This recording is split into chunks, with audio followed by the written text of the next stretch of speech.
they want me gone, but I ain't going away. They told me I was wrong, but look at my ass today. Yo YouTube, what's up? I'm Tim, he's AC, it's the Cash Kelly AC Sports Report. Live from Eagles training camp, even though when you're watching this video it is not live. It's the Cash Kelly. We're here live, so that's all that matters. Yeah, that's all that matters. We're previewing every single division. We're giving you award predictions, the whole... I don't understand why they say 9 yards when you're going to get 10 yards for a first down, so we'll go with the whole 10 yards. We'll start with the NFC East. Now, 4th place, who do you got and what's their record? 4th place, you got the Redskins finishing up at either 4-12 or 5-11, somewhere around there. Yeah, they're not a good organization. They haven't been for years, and I don't see anything changing right now. I agree with that. And what do they have? They have a bunch of old running backs. Clinton Portis is done. I mean, Santana Moss is one of their only threats wide receiver-wise. They need to rebuild, and they don't feel like they should. Yeah, right now their quarterback is John Beck. 4-12 is probably being generous to this team. They could really... I wouldn't be surprised with a 3-13. I wouldn't be surprised 2-14. This team is a joke right now, and there's no other nice way to phrase that. The Redskins are just a mess. Dan Snyder has no idea how to run a football team, and as long as he's their owner, they're probably going to be screwed. That's the truth to it. I would like to sugarcoat it, but there's no truth for it. 3rd place, who you got? 3rd place, I got the Cowboys. I mean, I think they're going to show some resilience this year with Jason Garrett, because they don't have Wade Phillips as their coach anymore. You know, I know a lot of Cowboys fans are thanking God for that. He's a horrible, horrible coach, and you know, I'm sad to see him go because he won a lot of games for us. But I mean, they're talking shit like they're gonna freaking do incredible this year, and I'm personally tired of it. Yeah, and here we go again with the ESPN Skip Bayless. Oh yeah, they're gonna be back this year. We didn't get it in our hometown last year, but it was meant to be that we're going to get it this year. People, oh, we're going to go win the Super Bowl. I can't wait, because I looked at the Cowboys' schedule, and they'll probably start like 2-0. And I'm thinking, oh, great, we're going to have to hear them. Oh, we're back, Super Bowl champ. The Cowboys are a good team, and I'm not going to take that away from them. Their offensive line's not good enough.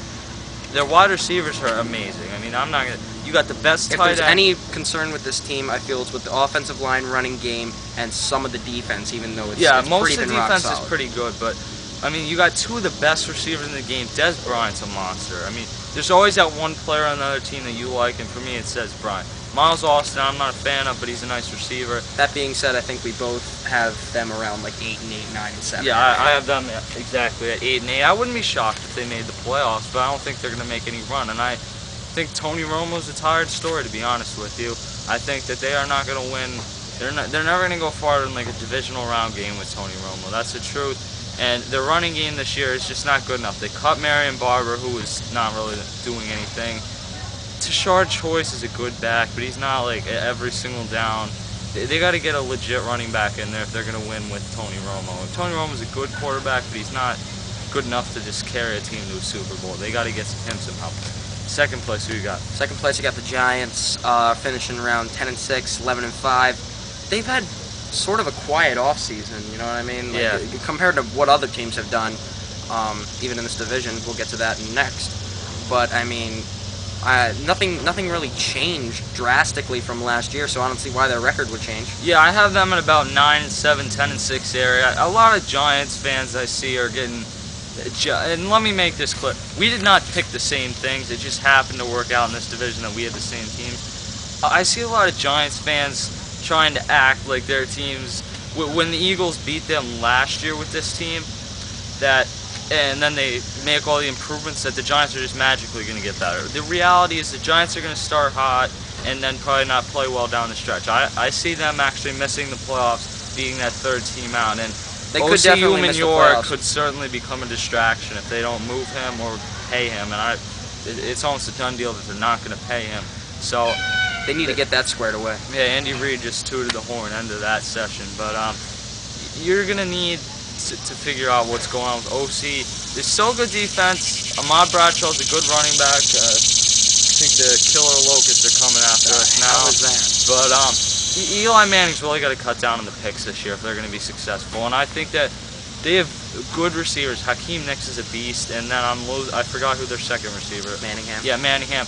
I would have been a lot more comfortable for them if they had added Plexico Burress and then moved Manningham to the 3rd spot, because if you look in this division, the 2 teams that are contending with them, the Redskins have no receivers besides Santana Moss. But the Eagles got Jackson, Macklin, and Jason Avant's pretty underrated. And when you're looking at the Eagles secondary, you can't pass on them anymore. Yeah, and then you got the Cowboys, got Des Bryant, Jason Witten. I forgot Brent Selleck, and we're both wearing Brent Sellecks for the Eagles.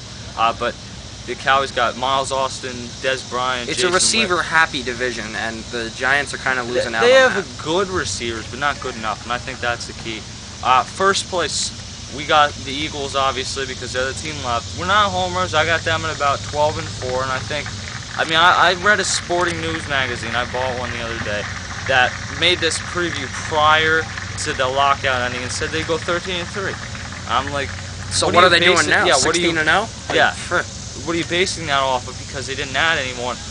The whole they couldn't. thing of Vic and Jackson won't last. I just don't get it. Why not? They lasted enough last season for the Eagles to go 11-5, and Vic didn't even play like 3 or 4 games. The thing people don't understand is that Vic and Jackson go hand in hand.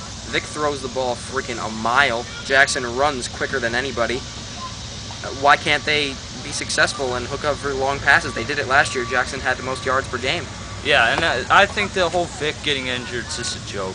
The secondary's improved. Jim Washburn comes in here. It'll help the defensive line. The linebackers are a question, but you could maybe trade Asante Samuel for a linebacker. So you got to see. But that's our division preview.